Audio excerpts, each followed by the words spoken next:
Hello welcome back to ജീനീസ് happy plates. ഇന്ന് നമ്മൾ വളരെ ഈസി ആയിട്ടുള്ള ഒരു സ്നാക്ക് റെസിപ്പിയാണ് ചെയ്യാൻ പോകുന്നത്, അരിയുണ്ട. അപ്പം വീഡിയോ ഇഷ്ടമായാൽ എല്ലാവരും സബ്സ്ക്രൈബ് ചെയ്യുക.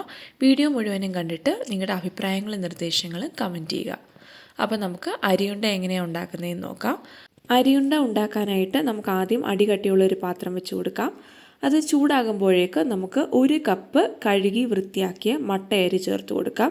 നമ്മൾ സാധാരണ ചോറൊക്കെ വെക്കുന്ന അരിയാണിത്. അത് നന്നായിട്ടൊന്ന് ക്ലീൻ ചെയ്തതിന് ശേഷം 1 കപ്പ് അരി നമുക്ക് ചേർത്ത് കൊടുക്കാം.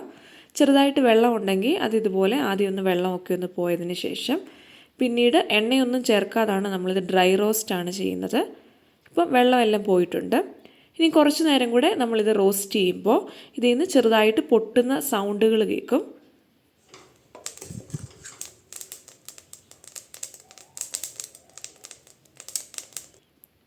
നമുക്ക് കുറച്ച് നേരം കൂടി ഇത് റോസ്റ്റ് ചെയ്തെടുക്കാനുണ്ട്. ഇപ്പോൾ ഏകദേശം നമ്മുടെ എല്ലാ റൈസും ഇതുപോലെ പൊട്ടി നന്നായിട്ട് റോസ്റ്റായിട്ട് വന്നിട്ടുണ്ട്. ഈ ഒരു പരുവമാണ് നമുക്ക് വേണ്ടിയത്. ഇനി നമുക്കിത് മാറ്റി വെക്കാം. ചൂടാറിയതിന് ശേഷം നമ്മുടെ മിക്സിയുടെ ചെറിയ ജാറിൽ നന്നായിട്ട് പൊടിച്ചെടുത്ത് കൊണ്ടുവരാം. ഇവിടെ ഞാൻ മുഴുവനും പൊടിച്ചെടുത്ത് കൊണ്ടുവന്നിട്ടുണ്ട്. ഇതിൽ നിന്ന് 2 ടേബിൾ സ്പൂൺ ആദ്യം തന്നെ നമ്മൾ മാറ്റി വെക്കണം. ഇനി നമുക്ക് ഒരു കടായി എടുക്കാം. അതിലേക്ക് ഏകദേശം 1/4 കപ്പ് ശർക്കര ചേർത്ത് കൊടുക്കാം. മധുരം അല്പം കൂടെ കുറവ് വേണ്ടിയവർക്ക് ഇച്ചിരി കൂടെ കുറച്ച് ശർക്കര ചേർത്ത് കൊടുക്കാം. ഇനി ഈ ശർക്കര മെൽറ്റാകാൻ പാകത്തിന് 2 ടേബിൾ സ്പൂൺ വെള്ളം ചേർത്ത് കൊടുക്കാം. മധുരം കൂടുതൽ വേണ്ടിയവർക്ക് 1 കപ്പ് ശർക്കര വരെ ചേർത്ത് കൊടുക്കാവുന്നതാണ്.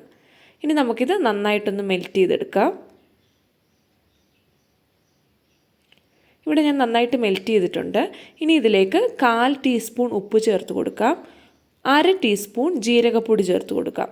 ജീരകപ്പൊടിക്ക് പകരം ഏലക്കാപ്പൊടിയും ചേർത്ത് കൊടുക്കാവുന്നതാണ്. ഇതിന് ശേഷം നന്നായിട്ടൊന്ന് ഇളക്കിയെടുക്കുക. ഇത് ജസ്റ്റ് ഒന്ന് അലിഞ്ഞ് ഒരു 5 മിനിറ്റ് കൂടെ ആയിട്ടുള്ളൂ. അതായത് ഒരു നൂൽ പരുവം മാത്രമേ ഇതിപ്പോൾ ആയിട്ടുള്ളൂ.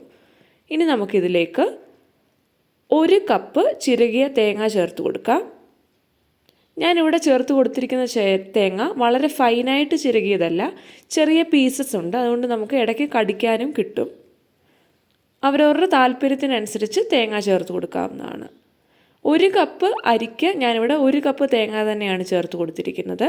ഇനി ഇത് നന്നായിട്ട് ഇളക്കി ഇതിലുള്ള വാട്ടർ കണ്ടൻ്റ് എല്ലാം നമുക്ക് മാറ്റിയെടുക്കണം. ജസ്റ്റ് ഒരു മയത്തിന് വേണ്ടി നമുക്ക് 1 ടീസ്പൂൺ നെയ്യും കൂടെ ചേർത്ത് കൊടുക്കാം. താല്പര്യമുള്ളവർക്ക് ഇതിലേക്ക് ആൽമണ്ട്സ് പൊടിച്ചതോ അല്ലെങ്കിൽ കാഷ്യൂനട്ട് പൊടിച്ചതോ അങ്ങനെ ഏതെങ്കിലും നട്ട്സ് പൊടിച്ചത് ചേർത്ത് കൊടുക്കാവുന്നതാണ്. ഇപ്പോൾ നമ്മുടെ പാനി 1 നൂൽ പരുവമായിട്ടുണ്ട്. ഇതാണ് പരുവം. ഇനി നമ്മളിത് മുറുക്കിയാൽ വീണ്ടും നമ്മുടെ അരിയുണ്ട കട്ടിയായി പോവും. അതുകൊണ്ട് ഈ ഒരു പരുവത്തിൽ നമുക്ക് അരിപ്പൊടി ഇതിലേക്ക് ചേർത്ത് കൊടുക്കാം. നമ്മൾ മുന്നേ റോസ്റ്റ് ചെയ്ത് പൊടിച്ചെടുത്ത മട്ടയരി പൊടിച്ചത് ചേർത്ത് കൊടുക്കാം. ഇനി ഇത് നന്നായിട്ട് ഇളക്കി യോജിപ്പിക്കാം. അരിയുണ്ട ഉണ്ടാക്കുമ്പോൾ ഈ ഒരു പ്രോസസ്സ് ഒന്നും ചെയ്യാതെ അരി പൊടിച്ചതും ശർക്കരയും തേങ്ങയും മാത്രം ഇളക്കി ഉണ്ടയാക്കി എടുക്കാവുന്നതാണ്. പക്ഷെങ്കിൽ അപ്പോൾ ഷെൽഫ് ലൈഫ് കുറയും. ഇങ്ങനെ ചെയ്തു വെച്ചാൽ കുറച്ച് നാളും കൂടെ നമുക്ക് ഉപയോഗിക്കാം. അതിനുവേണ്ടിയാണ് ഇങ്ങനെ ചെയ്യുന്നത്. ഇപ്പോൾ ഞാനിവിടെ നന്നായിട്ട് മിക്സ് ചെയ്തെടുത്തിട്ടുണ്ട്. ഇനി നമുക്ക് ഇത് ഓരോ ചെറിയ ഉണ്ടകളായിട്ട് ഉരുട്ടിയെടുക്കാം. ഈ ഒരു അളവിൽ എനിക്ക് 18 ഉണ്ടകളാണ് കിട്ടിയത്. അപ്പം ചെറുതായിട്ട് ഉണ്ടയുണ്ടാക്കി നമ്മൾ മുന്നേ മാറ്റിവെച്ച 2 ടീസ്പൂൺ അരിപ്പൊടി ഉണ്ടല്ലോ, അതിലേക്ക് ഒന്നുകൂടെ റോൾ ചെയ്തെടുത്താൽ നമ്മുടെ അരിയുണ്ട റെഡി ആയിട്ടുണ്ട്. കണ്ടില്ലേ, ഇതുപോലെ ഉണ്ടയാക്കി ആ പൊടിയിൽ ജസ്റ്റ് ഒന്ന് റോൾ ചെയ്തെടുത്താൽ മതി. അപ്പോൾ എല്ലാവരും ട്രൈ ചെയ്ത് നോക്കുക. എല്ലാവർക്കും ഇഷ്ടമാകും. താങ്ക്